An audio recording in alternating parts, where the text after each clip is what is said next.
May I request you to deliver a speech in French here, Lily? Everyone in the office was taken aback by our director's unreasonable request. Why on earth does she need to deliver a speech in French right here? Who can perform such a miraculous job without any preparation? Clearly, it was a jab at my colleague, Lily. Her face turned pale, and she was on the verge of tears. I stepped forward to shield her. If I speak French, what will you do for me, huh? Fine, if you pull it off, I'll give up my position to you. But if you fail, I'll demote you alongside Lily. Once I accepted the challenge, I began my speech. The director was astonished by me and muttered, "That cannot be. How come someone like you?" "Because no one knows my real identity yet. I'm Thomas. I've just returned to the headquarters after a decade abroad.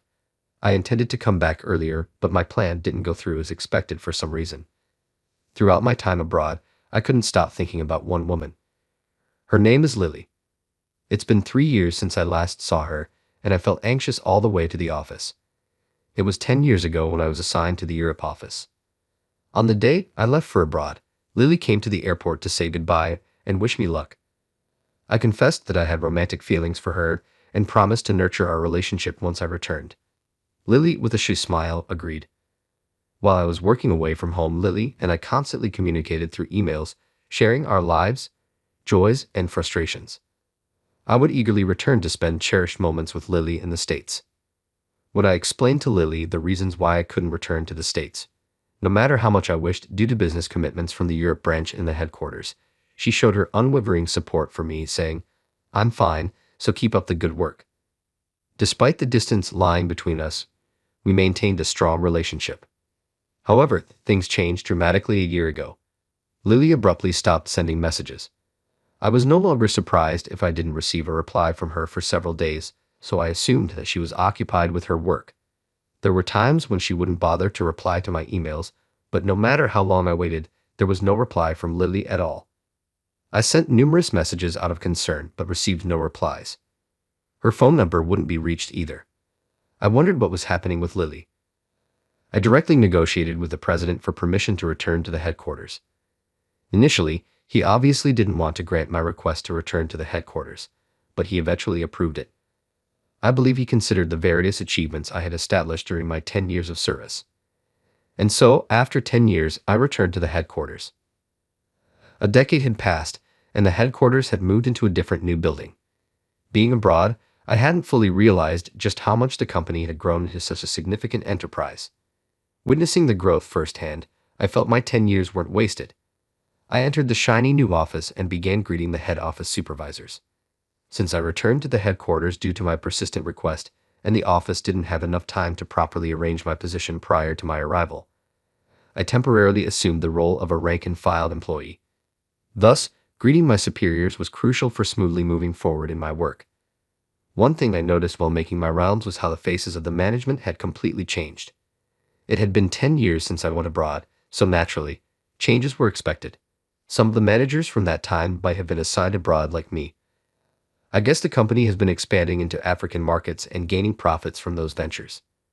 While greeting the managers, I was searching for Lily at the same time. I had heard from HR that Lily was still with the company. Since my position wasn't finalized yet, they placed me in the department where Lily belonged for the time being, so she had to be somewhere in this new office. As I was finishing my rounds to most of the managers, I finally spotted a woman who I thought might be Lily. I looked at her, though I couldn't be sure it was Lily.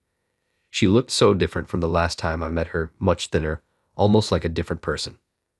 As I stood there in shock, she turned towards me. As our eyes locked onto each other, despite the shock, I managed to ask, "Lily, is that you?" Her hair was barely combed, tied back. She seemed not to wear makeup, with dark circles under her eyes. Now wearing glasses instead of contact lenses, her nails were long as if they hadn't been trimmed in a while, and her fingertips were rough and frayed. How had the once lovely Lily changed so much? 3 years ago, when we last met, Lily had been cute and stylish for our date. Why had she changed so drastically? Perhaps my shock was evident because Lily's face turned pale. At that moment, I regretted showing such a reaction, even though it was impulsive. Lily spoke with a strained voice, saying, "I'm sorry." With that, she turned to flee. I hurriedly grabbed her hand and exclaimed, "Wait, Lily." When I grabbed her hand, Lily stopped in her tracks. When I held her hand, It was shockingly thin, making me wonder if she'd been eating properly at all. I didn't know what had happened to Lily. When I grabbed her hand, she stopped in her tracks. She spoke in a faint, frail voice. "I'm sorry I disappointed you. Didn't you expect me to look like this?" "No, not exactly. What happened? You haven't contacted me for a year. I'm sorry I caused you trouble." "It's all right. Talk to me. I'm on your side, Lily." I spoke firmly, and Lily hesitantly looked up. She finally looked into my eyes. As I looked directly at Lily, tears welled up in her eyes filled with anxiety. "Are you a rookie starting to work in this department today?" Just then, a domineering voice addressed us. I could tell Lily was trembling upon hearing it. It was clear she was frightened of whoever spoke. Turning towards the source of the voice, I tried to identify the person.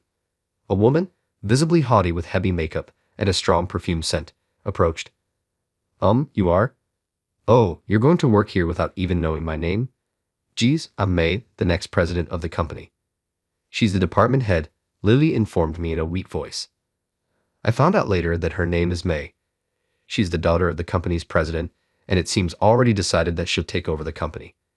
She wasn't around 10 years ago. Apparently, she transferred here a year ago and has been the department head since then. The timing of May's transfer coincides with when we lost contact with Lily. Could it be May who drove Lily to the point where she didn't even have the energy to communicate? "Nice to meet you. I'm Thomas, and I'll be under your care at the headquarters from today." "Pleasure to meet you." After my harmless greeting, May inquired, then a few questions. "What's your career history?" "About 10 years at a branch office." "Your education?" That's when May asked about my education. I hesitated. There was a reason I didn't like to talk about my education. "Can't say anything. Is there something embarrassing?" "Oh wait, you don't have a degree, do you?" "It's incorrect." "Then why can't you answer?" "There are reasons I can't say. If you really want to know, go through HR and check my resume." "That's fine. I'm not going to waste my time on it. You only have a high school degree or a Mickey Mouse degree anyway," May said with a smirk. Lily appeared as if she wanted to say something but seemed to frighten, her body shrinking, unable to make a sound. After comparing both me and a frightened Lily, May added, "Well, you two incompetents might as well get along," before turning her back and playing with her hair as she left. After May left, I asked Lily, "You okay?" "Ah, thank you," she replied, seeming scared of May and trembling. Lily is serious about her work but is a timid woman. She likely finds it challenging to handle assertive women. I furrowed my brows and said in a troubled tone, "She's pretty overbearing. I kind of don't like her." "You shouldn't say that." "Why? You don't like her either, right?" "I'm fine. I have to go back, excuse me." Why would she defend someone like that? May evidently has a dominant personality. Not everyone would be happy to work with her. I tried to show my empathy with Lily, but she returned to her office, and I don't understand why. Why would Lily say something like that? The reason probably lies in the situation of this department. I decided to observe while working throughout the day to understand what's happening here. To find out, I decided to spend the day working and observing the situation. On that day, I was handling the tasks I had been given. Since it's my first day, the workload wasn't too heavy. As the end of the day approached, employees started leaving. While others left, Lily was still at her desk working. Peeking over, I saw her desk cluttered with documents. With a somber expression and sighs, she edited documents on her monitor.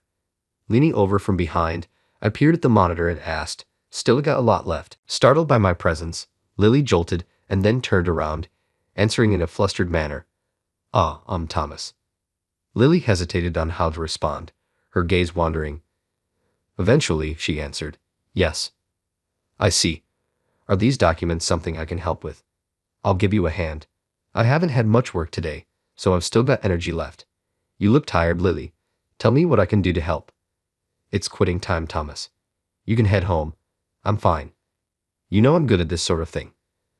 I grabbed a nearby laptop, brought it over to the next table, then started looking through the pile of documents on Lily's desk. Lily looked flustered as I started going through the papers, but she was too tired to protest and soon started showing me what needed to be done. "Could you read through these documents and correct errors in French?" "Got it. Let's see. Wow, what is this?" I can't even read it. I skimmed through, but the awkward phrasing made me frown. It was hard to even understand what the author was trying to say. Lily, you're good at Japanese. That's why I've been tasked with reviewing these documents. I wish that were the case. I said it to cheer her up, but the reality was likely different. She was probably saddled with a workload that would never be completed by quitting time. Lily, drop the formalities, please. Oh, but... And why so formal all of a sudden? I've been worried since you stopped contacting me. Are you upset with me for not contacting you? Yeah, I am. At that, Lily looked like she'd seen the end of the world. That's right, someone like me. No, I'm mad because you're going through all this, and you didn't say a word to me. Lily looked startled. So you mean I was nothing for you? Nope, Thomas, I didn't want to bother you because you're far from home, and I didn't want to add any burden with my own problems. Finally, you stopped being so formal. I laughed, and Lily covered her mouth, embarrassed. Lily, you remember the promise? I know I've kept you waiting for 10 years. I remember. I was too eager. Even though we weren't officially together, I acted like your boyfriend just based on our emails. Funny, right? That's why it took me so long to come back. That's not true. I've always been thinking of you, Thomas, and I was so happy with your emails. Do you still love me after all this time? Yes, I do. I've always loved you, Thomas, so don't say things like that. Then from now on, count on me. Lily's eyes widened. Really? Of course, you've been through so much. Let me protect you from now on. Besides, I owe you more than I can ever repay. Tears started to form in Lily's eyes. I thought you were no longer interested in me. According to her, she thought I'd be disappointed seeing her in such a haggard state after I returned to our homeland. Honestly, I couldn't deny I was shocked by her appearance, and I acted weird, resulting in her feeling bad. Since I learned you'll be back, I wished for a total makeover, but I've been so swamped with overloaded work that I just didn't have the energy. I'm sorry. It's my mistake. I wiped away the tears from Lily's eyes. Can I fulfill my long overdue promise to you now? I hope it's not too late. I asked Lily, looking directly into her eyes. Hearing my words, Lily gazed back at me. Will you go out with me? Sure, Lily smiled through her tears. According to HR, I'll be working in the same department as Lily for a while. Regarding my position, they said they need some more time to finalize it, so I'll keep an eye on Lily from within the department. One day, as I observed the working environment around Lily, I witnessed May dumping more work on her. Lily, can you handle this for me? Lily looked uncertain. She probably didn't have the capacity to take on more work. If she accepted, she'd end up working late again. Seeing Lily in trouble, I approached the two and said, Lily seems to be occupied with her tasks right now. I'll find someone else who's free to help. I told you I want Lily to do it. It would be more efficient to pass it to someone who's available. Humph, cheeky. Fine, do as you like. I thought I heard May click her tongue as she left. She probably just wanted to dump more work on Lily rather than actually distribute it. What a bossy person. Thank you. It's no big deal. If you have more pending work, let me handle it. Didn't I tell you to count on me, right? Lily's smile made me feel at ease. I didn't mind working late as long as it meant seeing her happy. I started looking for someone to delegate the task given by May. As I did, quitting time approached us. I've been helping Lily with her pending tasks. But it seems May has assigned her a significant workload. I couldn't see the goal of this endeavor. However, we've both been working on it as a team. Today, I successfully declined additional tasks, so there's an end in sight. With diligent work within regular hours, we should meet the deadline in a few days. I thought I would put on my jacket and grab my business bag. Lily, let's go home. Wait a moment, I told Lily. Just as it was time to go, May approached us. I realized then what was probably happening. Lily likely always gets interrupted by May like this when trying to leave on time. Oops, are you leaving? You haven't finished your work yet. That's the way incompetents are, just like you. Well, Lily stammered, so I stepped forward. She still has a few days until the deadline. We can finish it within regular hours tomorrow or the day after, so I don't see the benefit of staying late today. Are you trying to teach me what to do? Do you know who I am? Yes, you are the daughter of the president of this company. Then you should be aware of overtime pay, right? For the sake of your company, reducing unnecessary overtime is more beneficial. Forcing Lily to work overtime means your company is wasting resources. Do you understand? May probably couldn't find any answer to counter my argument. Despite appearing unsatisfied, She walked out. After May left, Lily sighed deeply in relief. Thanks, Thomas. You've saved me several times today. Never mind. May is awful, isn't she? She shouldn't be allowed to be selfish just because she is the daughter of the president. She's untouchable. Everyone just turns a blind eye. We don't want to get on her bad side. Probably everyone in the department is careful not to draw May's attention. That's why I tried to gently stop you when you first spoke of May. If you get involved too, Thomas. Don't worry, I've dealt with many difficult personalities in my past. But watch your back. May has numerous negative rumors, and HR just follows whatever she instructs. She will not hesitate to demote you if you upset her, especially considering you are new here. Oh, really? Well, I'll cross that bridge when I come to it. I can't just watch you suffer. Lily began to regain her energy. Since the day I started blocking May from intentionally overloading her with tasks, she replaced her glasses with contact lenses, and her makeup became more vibrant as she started paying extra attention to enhance her beauty. Additionally, she dyed her hair and proudly showcased her newly polished nails. The dark circles under her eyes began to fade slowly. Lily was regaining her old charm. As long as May stopped harassing Lily, hopefully, Lily will get back to her old self, I thought. But I was wrong. May struck back at the morning toolbox assembly. Suddenly, May said, Lily, come to the front. May unexpectedly instructed Lily to step forward in front of all the employees. Lily had no choice but to follow her instruction. What's going on here now? The employees began to murmur. Silence, please, May said in an ice-cold tone, and the office fell silent. She then began to speak. Our company is now focusing on business expansion outside the States. In connection, we've been opening our branches abroad, and many employees have been assigned to those locations. Consequently, we need to speak a second language to deal with our prospective clients in the set locations, right? Her point made sense. But how does that lead to calling Lily out in front of all the employees? May continued. Give us a speech in French, Lily, she instructed. The office buzzed again. The idea that just because of the increasing volume of worldwide trading, one should give an impromptu French speech was absurd. Without any prior notice or practice, this was clearly unreasonable and obviously a targeted humiliation of Lily. We do business in France. You should be able to handle this much, right? Unable to refute, Lily stepped forward, looking frightened. Lily has good French skills required for the business transactions, but she had one fatal flaw: extreme stage fright. Her lips were trembling. She was likely experiencing a mental block when suddenly put on the spot. Seeing Lily unable to speak, May snorted dismissively. Do you know this girl only graduated high school? At those words, Lily visibly shook. Well, there's nothing wrong with being a high school graduate. The company prides itself on having staffed individuals with degrees from the best universities. It's nothing short of humiliation to make fun of and look down on her just because she is a high school graduate. Then I understood the root cause of May's persistent harassment. She was prejudiced against those with a lower educational background. For the company, a high school graduate who cannot finish work on time is considered an issue. Everyone here holds either bachelor's or master's degrees. Moreover, you're the only one who can't give a speech in a second language. Are you aware of this, Lily? Go ahead, try. If you fail, you're demoted. Lily clenched her lips. Lily seemed terribly cornered by May's challenge, tears welling up in her eyes. Impulsively, I stepped forward. Then, I looked straight at May and said, This is wrong. What? Indeed, speaking a second language is an indispensable skill for smooth transactions with our clients. However, there are other ways to enhance such skills. Do you really want to put Lily on blast? Oh dear, how touching. The bottom feeders are sticking up for each other. I forgot, but you probably can't speak it either. Why do you say so? Do you only have a high school diploma, or at best, a Mickey Mouse degree? You speak French, huh? That's impossible. I frowned. How come she is so presumptuous?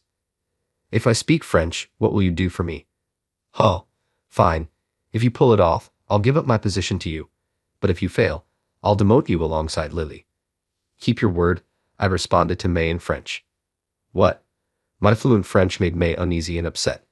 The employees murmured in surprise as they learned that my French proficiency was at an advanced level comparable to that of a native speaker. Gee. Why? May panicked. You didn't review my resume, did you?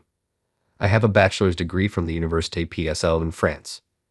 While other employees seemed to understand my French, a kind of surprise appeared on their faces upon learning about my educational background. Having spent my college years in Europe and worked there for 10 years, French had become like a second native language to me. But I haven't publicly proclaimed that I have a bachelor's degree from the Université PSL. When I mention it, I often receive sarcastic comments about being pretentious or being praised for being an elite. That's why I became evasive when asked about my educational background due to these circumstances. I had a hard time warming up to my colleagues in this company. In the midst of that, Lily reached out to me. Even though Lily knew about my educational background, she genuinely respected it and asked me to teach her French.